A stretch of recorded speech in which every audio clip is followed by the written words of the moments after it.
నా పేరు విజయ్. మాది గోదావరి జిల్లాలోని ఓ మారుమూల పల్లెటూరు. మా ఊర్లో బలాదూరు తిరగడంలో ఎవరు ముందుంటారంటే అందరూ నా పేరుకు తోడు ఇంకొకటి పేరు చెప్తారు. వాడే నా దోస్త్ మహేష్ గాడు.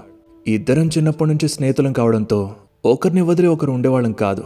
మన రెండు చేతులు కలిపినప్పుడు రింగ్ ఫింగర్ని ఎలా అయితే విడదేలేమో అలా వాడు నేను ఇద్దరం కలిసి ఒకే కంచంలో తినేవాళ్ళం, కలిసి తిరిగేవాళ్ళం, అన్నీ కలిసి చేసేవాళ్ళం, కొన్ని తప్ప. ఇలా చెప్తుంటే మీకు సరదాగా అనిపిస్తుందేమో, కానీ నా ప్రతి మాట వెనుక ఒక విషాద గాథ ఉంది. సరిగ్గా 1 నెల క్రితం జరిగిన ఘటనను తలుచుకుంటే ఇప్పటికీ అతి స్నేహం ప్రమాదమని నాకు అర్థమైంది. సరిగ్గా 3 నెలల క్రితం మహేష్ గాడు ఉద్యోగరీత్యా హైదరాబాద్కు వెళ్ళాడు. నేను మాత్రం ఊళ్ళోనే ఉంటూ మా నాన్నకి పొలం పనుల్లో సహాయం చేస్తూ ఇక్కడే ఉండిపోయాను. పొద్దున్నంతా పని చేసుకుని రాత్రైతే చాలు మహేష్ గాడు నేను ఫోన్లో కబుర్లు చెప్పుకునేవాళ్ళం. అలా 1 నెల వరకు బాగానే గడిచింది. ఉన్నట్టుండే ఒకరోజు మహేష్ గాడి ఫోన్ స్విచ్ ఆఫ్ వచ్చింది.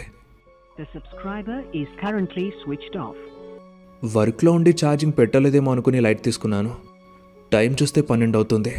ఇంతసేపైనా వాడి ఫోన్ ఆన్ అవ్వకపోవడంతో నా గుండెలో దడ మొదలైంది. వీడికి ఈ టైం వరకు ఆఫీస్ ఉండదు, మరెందుకని ఇంకా ఫోన్ చేయట్లేదు? అప్పటికింకా ఫోన్ చేస్తూనే ఉన్నా, అయినా కూడా ఫోన్ స్విచ్ ఆఫ్ అనే వస్తుంది. నేనిక టెన్షన్తో వాడికి ఏమైందో అని ఆలోచిస్తూ ఉండగా ఇంతలో వాడి నుండి కాల్ వచ్చింది. రే ఏమైపోయావురా అని అడిగితే ఏం లేదురా అని వాడు సమాధానం చెప్పి ఫోన్ కట్ చేశాడు. నేను మళ్ళీ ట్రై చేస్తే ఫోన్ స్విచ్ ఆఫ్ అయింది. అసలు ఏమైంది ఈరోజు వీడికి? సమాధానం ఇవ్వకుండా ఇలా కట్ చేశాడు. సరే బానే ఉన్నాడుగా, అది చాలు అనుకుని లైట్ తీసుకుని పడుకున్నాను. ఇంతలో ఎవరు మా ఇంటి పక్కన ఏడుస్తున్న శబ్దం వినిపించింది. లేచి ఫోన్లో టైం చూస్తే 7 అవుతుంది. ఇంట్లో కూడా ఎవరూ లేరు. ఎవరా అని బయటికి వెళ్ళి చూస్తే మహేష్ గాడి వాళ్ళ అమ్మ నాన్న శోకాలు పెడుతూ కనిపించారు. నాకు ఆ క్షణం గుండెల్లో చాలా బరువుగా అనిపించింది. ఏదో తెలియని భయం చిన్న చిన్నగా ఒళ్ళంతా పాకి ఏమై ఉంటుందో అని అలాని గుండెని పట్టుకొని భయం భయంగా ఒక్కో అడుగు వేసుకుంటూ వాళ్ళ ఇంటి దగ్గరికి వెళ్ళాను. అక్కడ కనిపించిన దానికి నా గుండె ఆగినంత పనైంది. అక్కడ ఆరు బయట వరండాలో మహేష్ గాడి ఫోటోకి దండ వేసి ఉంచారు. అది చూశాక అక్కడికక్కడే కుప్పకూలిపోయాను.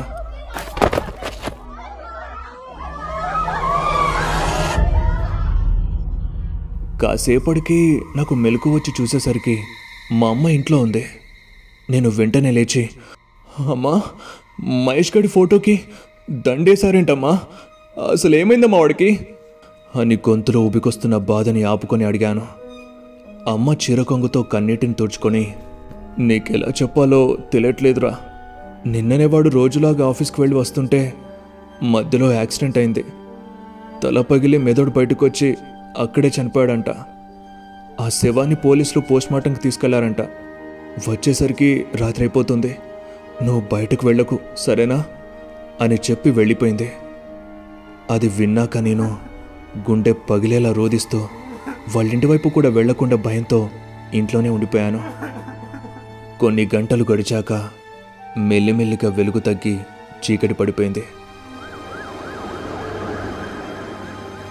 అప్పుడే మా ఇంటి వైపు ఏదో అంబులెన్స్ సౌండ్ వస్తున్నట్టు వినిపించింది. అంటే మహేష్ గాడి శవం వచ్చి ఉంటుంది అనుకుని పరిగెత్తుకుంటూ వెళ్ళి మా ఇంటి తలుపు గట్టిగా వేసేశాను. ఎందుకంటే వాడి శవాన్ని నేను చూడలేను. ఇక అలా ఏడుస్తూనే ఇంట్లోనే ఉండిపోయాను. మా ఇంటి పక్క నుండి ఆ చావు ఏడుపులో ఆ శోకాలు ఇంకా ఎక్కువగా వినిపించి నన్ను భయపడుతున్నాయి. మొత్తానికి వాడింకా వెళ్ళిపోయాడు, ఇంకా ఎప్పటికీ తిరిగి రాడు అనే బాధతో నా గుండె తరుక్కుపోతుంది. కాసేపటికి మా అమ్మ వచ్చి, ఏరా వాడంటే నీకు అంత ఇష్టం కదా, మరి కనీసం ఆఖరి చూపు కూడా చూడకుండా ఎందుకు రాలేదు అని అడిగింది.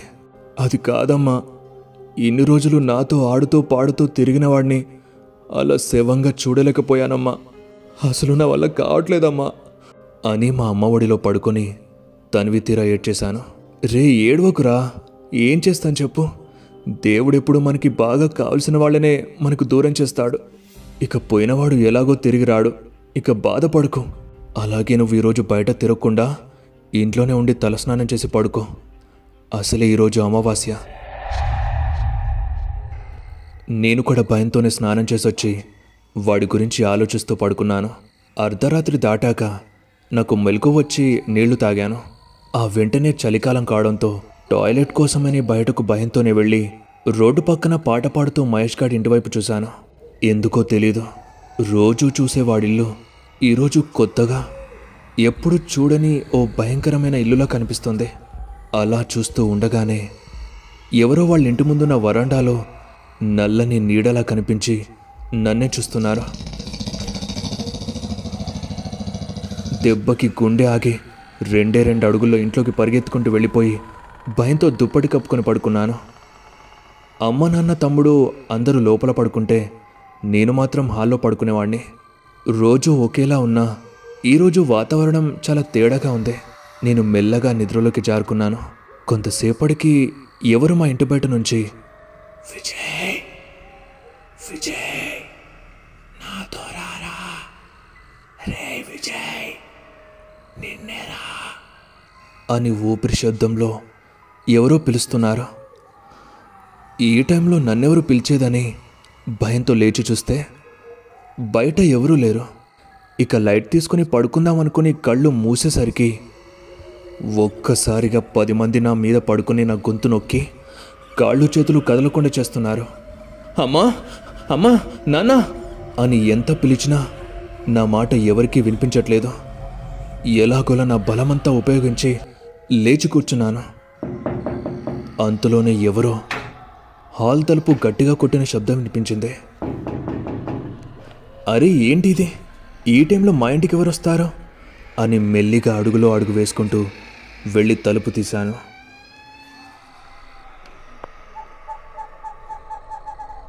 బయట ఎవరూ లేరు. ఇక తలుపు వేసి పడుకుందామని వెనక్కి తిరగగానే మళ్ళీ తలుపు కొట్టిన శబ్దం. మళ్ళీ చూస్తే ఎవరూ లేరు. ఆ వెంటనే మళ్ళీ తలుపు కొట్టారు. ఇక కోపంతో బయటకు వెళ్ళి చూస్తే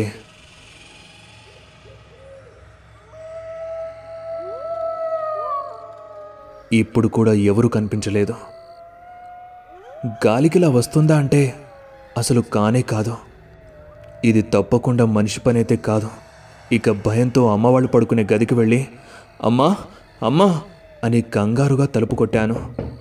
దానికి మా అమ్మ ఒక్కసారిగా తలుపు తీసి ఏమైందిరా అని అడిగింది.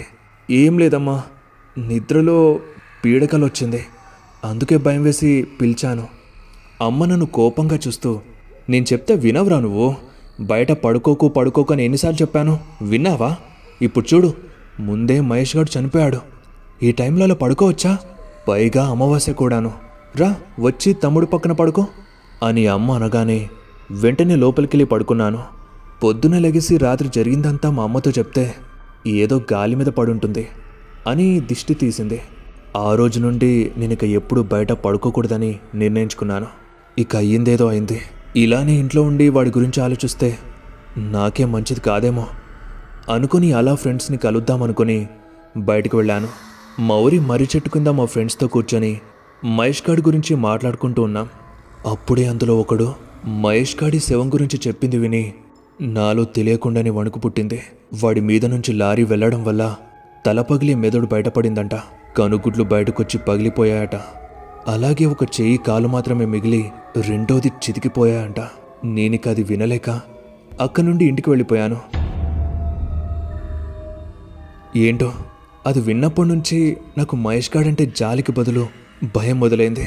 పడుకున్నా కూర్చున్నా వాళ్ళు చెప్పినవే గుర్తొస్తున్నాయి. రాత్రి భోజనం కూడా చేయకుండా అలానే పడుకుండిపోయాను. కానీ పడుకున్నా నిద్ర పట్టట్లేదు. ఇక చేసేదేం లేక ఫోన్ చూస్తూ ఉన్నాను. ఇంట్లో అందరూ గాఢ నిద్రలో ఉన్నారు. టైం 1 అయింది. బయట కుక్కల అరుపులు మొదలయ్యాయి.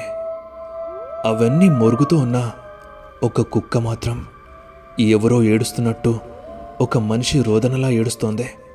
అది వింటున్న నాకు గుండెల్లో జలధరింపు మొదలైంది. ఆ కుక్క రోదన ఎలా ఉందంటే దాన్ని ఎవరో అతి ఘోరంగా హింసిస్తున్నట్టు, మంటల్లో కాలుస్తున్నట్టు, సూదులతో పొడుస్తున్నట్టుగా బాధపడుతూ వేదనగా ఏడుస్తోంది. నాకు భయం వేసి ఫోన్ పక్కన పెట్టి పడుకుందామని దుప్పటి కప్పుకోగానే ఎవరో మళ్ళీ నిన్న పిలిచినట్టు, విజయ్ నాతో రా, రే విజయ్ రారా, నిన్నేరా, రే విజయ్ రారా, నిన్నేరా, రారా.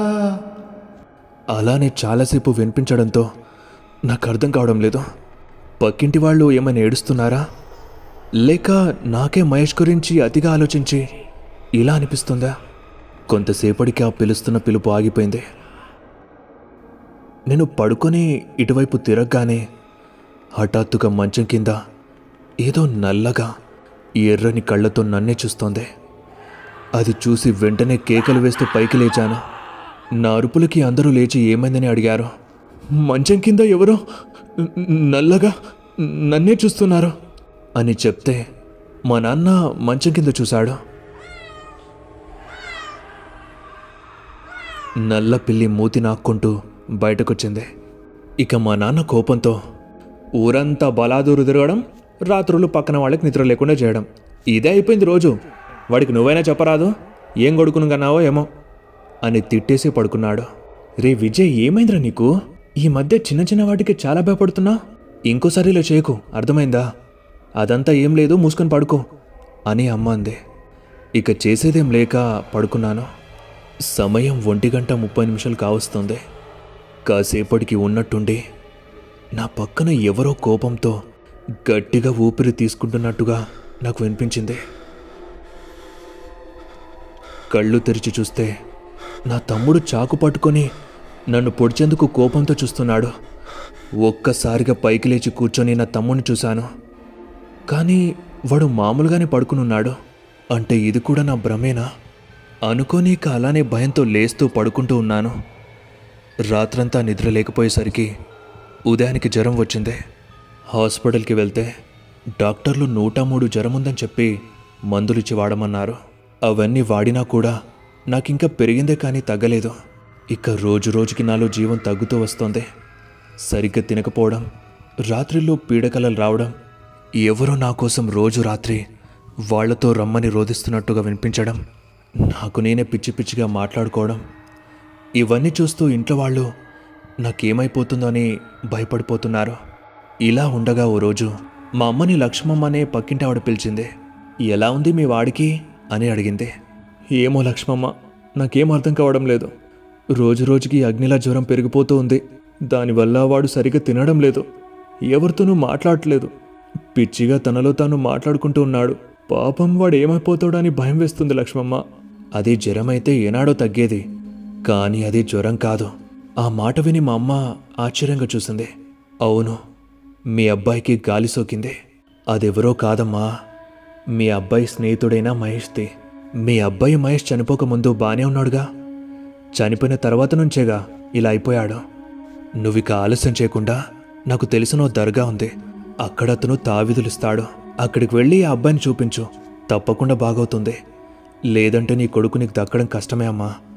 ఇలా చిన్న వయసులో చనిపోయిన వాళ్ళ ఆత్మలను మనం తేలిగ్గా తీసుకోకూడదు. పైగా ఇద్దరు ప్రాణ స్నేహితులు. ఆ మహేష్ గాడికి ఇంకా ఏం కోరుకుందో ఏమో మీ వాణ్ణి పట్టుకున్నాడు. నేను చెప్పింది అర్థమైందా? ఆలస్యం చేయకు అని చెప్పి వెళ్ళిపోయింది. అది విన్న మా అమ్మ ఆలోచించి వెంటనే నన్ను ఆ దర్గాకు తీసుకెళ్ళింది. అక్కడికి వెళ్ళాక ఒక అతను అతని ముందు పీర్లు పెట్టుకొని ఓ చాప మీద కూర్చొని ఏదో చదువుతూ ఉన్నాడు. అతను నన్ను చూసి నవ్వుతూ ఉండగా మా అమ్మ ఏదో చెప్పాలి అనుకునే లోపే, తెలుసమ్మా, నాకన్నీ తెలుసు. మనిషి జీవితంలో ప్రేమ స్నేహం రెండు చాలా గొప్పవి, కానీ అతి ప్రేమ అతి స్నేహం చాలా ప్రమాదం అని ఆ బాబా అంటుంటే నాకు అర్థం కాక అలానే చూశాను. మీ అబ్బాయితో ఉండే ఓ అబ్బాయి ఉద్యోగరీత్యా హైదరాబాద్ వెళ్ళాడు. అక్కడ ఒక యాక్సిడెంట్లో మరణం పొందాడు. కానీ చనిపోయిన ఆ అబ్బాయి ఆత్మ మీ అబ్బాయిని వదల్లేదు. చనిపోయిన క్షణం నుండి ఈ క్షణం వరకు మీ అబ్బాయితోనే ఉన్నాడు. మీ కొడుకుని భయానికి అనారోగ్యానికి గురిచేసింది కూడా తన స్నేహితుడి ఆత్మే. మీరు సరైన సమయానికి నా దగ్గరకు వచ్చి ఒక మంచి పని చేశారు. లేకపోతే మీ కొడుకు మీకు దక్కేవాడే కాదు. ఎందుకంటే అతని ఆత్మ తనతో తీసుకుని వెళ్ళాలని ఘోషిస్తోంది. ఇంకొన్ని రోజులు ఇలానే వదిలేసి ఉంటే ఏదో విధంగా మృత్యువుకు గురిచేసి తనతో తప్పకుండా తీసుకుని వెళ్ళేది. ఇక మీకు ఎలాంటి భయం లేదు. నేనొక తావీదు మీకు ఇస్తాను, దాన్ని నేను చెప్పినట్టు మీ అబ్బాయికి కట్టండి అని చెప్పాడు ఆ బాబా. మేమక్క నుండి వెళ్తూ ఆయనకు డబ్బిస్తుంటే, వద్దమ్మా, నాకెలాంటి డబ్బు వద్దు, కానీ మీ అబ్బాయి జాగ్రత్త. మా అమ్మ ఇంటికి వచ్చాక ఆయన చెప్పినట్టు తావీదును నాకు కట్టింది. ఆ తర్వాత నుంచి అంతా మామూలైపోయింది. ఈ రోజుకి ఆ ఘటన నా మనసులోకి వస్తే నాకు గుర్తొచ్చేది ఆ భయమే. కానీ ఇప్పటికీ నా కలలో మహేష్ గాడు ఏదో విధంగా వస్తూనే ఉంటాడు. నాకు తెలుసు, నేను చనిపోయి వాడితో వచ్చేదాకా నన్ను వదలడని. మీరు కూడా సపోర్ట్ చేయాలి అనుకుంటే జాయిన్ బటన్ పై క్లిక్ చేసి మెంబర్షిప్ తీసుకోండి. దీనివల్ల మీకు ఎక్స్క్లూజివ్ కంటెంట్ కూడా లభిస్తుంది. ఒకవేళ మీరు మన ఛానల్ని కొత్తగా విజిట్ చేసినట్లయితే ఇప్పుడే సబ్స్క్రైబ్ చేసి కేసీడబ్ల్యూ మల్టీవర్స్లోకి విచ్చేయండి. ఇక్కడ horror, crime, suspense, thriller, scary science fiction, ancient fantasy, horror, love, emotional, creepy drama, ఇంకా మరెన్నో న్యూయెస్ట్ స్టోరీస్తో మిమ్మల్ని సరికొత్త లోకంలోకి తీసుకెళ్తాను. ఇక వెంటనే ఒక లైక్ కొట్టి స్టోరీపై మీ ఒపీనియన్ని కామెంట్లో చెప్పండి. మన దెయ్యాల కమ్యూనిటీని కాపాడాలి అంటే వెంటనే స్టోరీని మీ ఫ్రెండ్స్కి షేర్ చేసి సబ్స్క్రైబ్ చేసుకోమని చెప్పండి. ఇప్పుడు ఈ స్టోరీని యూట్యూబ్లోనే కాదు, Spotify, Wynk music, Apple podcast, Google podcast, Jio Saavn, గానాలో కూడా వినండి. మరిన్ని అప్డేట్స్ మరియు షార్ట్ స్టోరీస్ కోసం మన ఇన్స్టాగ్రామ్ పేజ్ని ఫాలో అయిపోండి. లింక్ డిస్క్రిప్షన్లో ఉంది.